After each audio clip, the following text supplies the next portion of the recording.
ali com uma reaproximação, inclusive, de relações diplomáticas com Venezuela, a volta do bloco, né, do CELAC ao CELAC, a Comunidade dos Estados Latino-Americanos e Caribenhos. E eu queria falar um pouco mais de Mercosul, para começar. Vamos falar sobre vários pontos, mas começando com o Mercosul. No primeiro dia, se não me engano, da posse de Fernando Haddad, ele falou no discurso, né, dessa retomada de um forte processo de integração ao Mercosul, que isso seria uma obsessão de Lula, inclusive.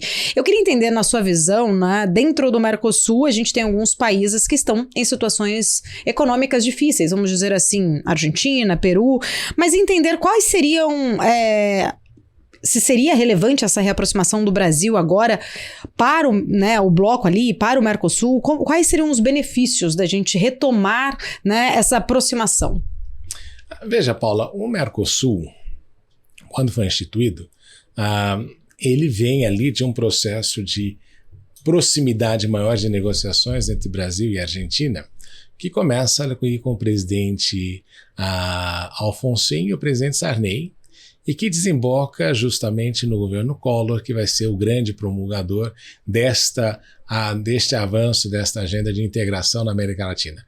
A América Latina já fez vários acordos de integração, ALAD, ALAU, que nunca conseguiu levar isso muito adiante. Mas o Mercosul vem num processo de mimetização daquilo que acontecia na União Europeia, só que com algumas características importantes. O Brasil teve até ganhos importantes, particularmente na indústria automobilística naquele processo inicial, porque você dava para a Argentina o acesso ao mercado brasileiro, que são 215 milhões de habitantes. A Argentina tem uma população muito menor do que isso, acho que são uns 40 milhões. E você dava para as empresas brasileiras o acesso a uma mão de obra muito mais qualificada em razão do nível educacional que você tem na Argentina.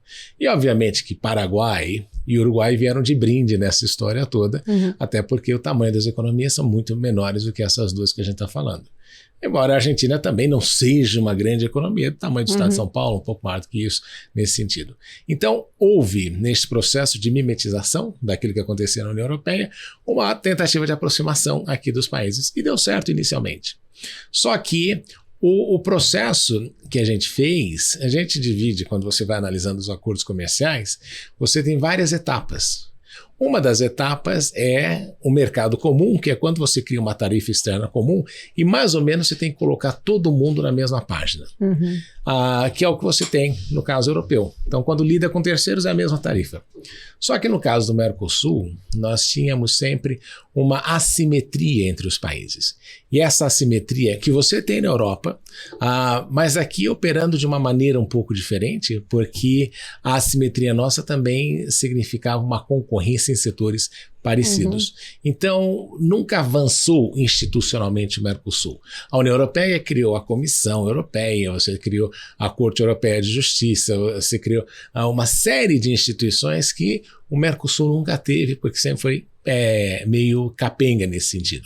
E nunca avançou muito. Então, essa é a história do Mercosul. O que o Mercosul deveria ter sido desde o início era uma área de livre comércio. Na minha opinião, sempre disse isso, já escrevi várias vezes, como era o NAFTA, que o Trump modificou, agora se chama Estados Unidos, México e Canadá, um acordo do México, Estados Unidos e Canadá.